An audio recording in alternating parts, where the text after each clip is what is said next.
المرګي دا تاسو کولای چې خوب په شریعت کې څه حکم لري. خوب مقصد دا دی چې بعضې کسانو یې ما خوب داسې ولیدلو خوب کې راته دا وویلی شو نو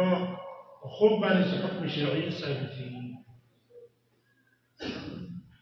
که یو عمل په شریعت کې وو مثال په طور باندې نبي صلی الله علیه وسلم موږ ته د جمعې لمونځ ویلی دی همدارنګې پنځه وخته لمونځ یې په جمع باندې ویلی په خوب کې موږ ولیدلو چې په دې خوب کې موږ ته څوک وایي چې جمع باندې لمونځ کوه او دونه فضیلتونه دي او دونه کمالات دي پکې ټیک ده دا خو دا تایید شو ځکه شریعت کې دا حکم ثابت دی. لیکن شریعت کې موږ ته تهجد په جمع نه دي ثابت کله کله رسول الله کړي دي خو خلک یې نه دي راوړي چې راشي تهجد وکړي په جمع باندې وکړي نو اوس شیطان په خوب کې یې په خوب کې ورته فضایل میلاوي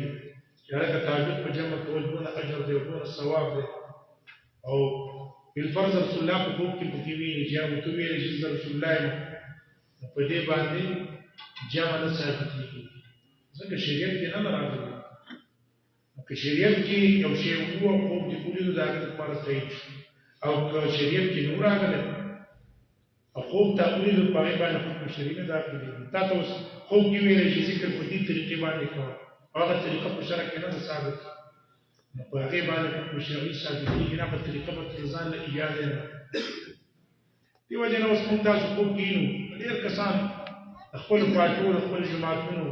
د خپل هغه طریقو لپاره خوبونه وایي ما خوب کې داسې ولیدلو ما خوب کې هغسې ولیدلو. بعضې کسان داسې وایي چا راته داسې ویل چې یاره زمونږ د ستا بندۍ ته ابوبکر راغلی عمر راغلی عثمان راغلی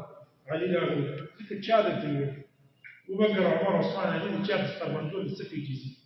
اوس معلوم دی که چا درته ویلی کوم ځای نه دي ولیدلی دا هغه بې تحقیقه خبرې یا ما ته خوب کې داسې ویلی چې پلان کیسه ملګری شه پلان کیسه ملګری شه ټیک ده که کار نیک عمل و او خوب راغی تایید دی که هغه کار شرع کې موافق نه و دا خوب هم دې باندې څه دلیل شرعي نه وي او نه پرې څه حکم شرعي به ثابتېږي.